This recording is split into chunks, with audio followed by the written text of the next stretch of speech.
Ini aku sarapan sambil cerita. Jadi hari ini, tapi sebelum cerita aku mau kasih tahu sama kalian, hari ini aku makan pakai tahu bakso. Sebenarnya tahu baksonya udah semalam, tapi karena nggak habis jadi aku sambal paginya pakai sambal terasi. Ini tuh enak banget, pedes, manis, asin, gurih, semuanya lengkap komplit jadi satu. Kalian wajib cobain juga. Nah, lanjut ke ceritanya. Jadi cerita ini bukan cerita aku, tapi ceritanya temen aku. Beliau cerita sama aku karena mungkin dia percaya sama aku ya kan. Nah, aku ceritain ulang buat kalian ini sebagai pelajaran buat kita semua, bahwasanya pacaran itu juga boleh, tapi rasa aku jangan berlebihan atau lagi sampai kita itu kayak kebablasan gitu. Jadi ceritanya temen aku ini udah pacaran sama pacarnya udah lama banget, dari mulai 1 SMA sampai mereka kuliah. Dianya kuliah, akunya enggak. Memang lah nasib. Beliau cantik banget. Temenku ini cantik, putih, bodinya bagus, terus kehidupannya juga bisa dibilang lumayan. Apa yang dia mau masih bisa lah kebeli orang tuanya gitu. Jadi dia pacaran sama cowoknya tadi ini. Tapi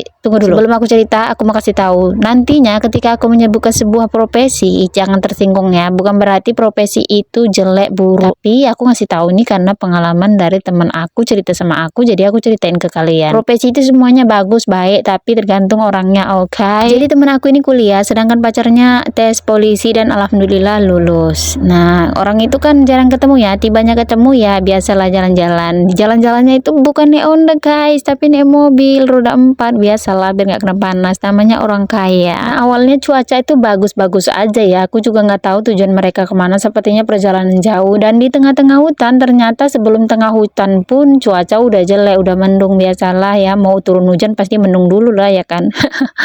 Oke, lanjut lagi ceritanya. Jadi saat itu mereka hanya berdua, namanya juga pacaran pasti berdua, kalau bertiga ya nyamuk dong. Oke, terus orang tuh cuman berdua. Pokoknya si laki ini minta habis sama si cewek, sama temen aku tadi nih ya. Temen aku nggak mau lah ya kan, dengan alasan ya pasti karena mungkin belum murim atau belum nikah juga ya. Si cewek juga barusan tamat kuliah, barusan belum dapat kerja, ataupun mungkin udah dapat kerja, aku juga nggak tahu ya, karena kami komunikasinya lewat HP doang. Singkat cerita, si cowok ini minta hubungan badan sama si kawan aku tadi nih, tapi si cewek nggak mau ya kan. Tapi si cowok ini maksa-maksa, sampai si cewek ini nangis pun dia tetap maksa-maksa ya kan? Segala omongan gombal belado, aku nggak tahu lah apa namanya, pokoknya segala rayuan maut dikeluarkan cowok ini, tetap juga si cewek yang mau. Akhirnya putus asa sama si cowok ini ya kan, dan kalian tahu lah jawabannya. Itu sampai ngancem-ngancem ya, mau nggak mau, karena si cewek ini juga nggak bisa lari. Aku kan bilang gini kan, kenapa nggak lari ya, ada gimana, pintunya dikunci sama si cowok, dan kalian tahu kan tenaga cowok itu besar banget tenaganya ya. Jadinya gitulah, terakhir ceweknya udah selesai nih kan, kayak gitu tadi, kalian skip aja lah tut gitu ya kan.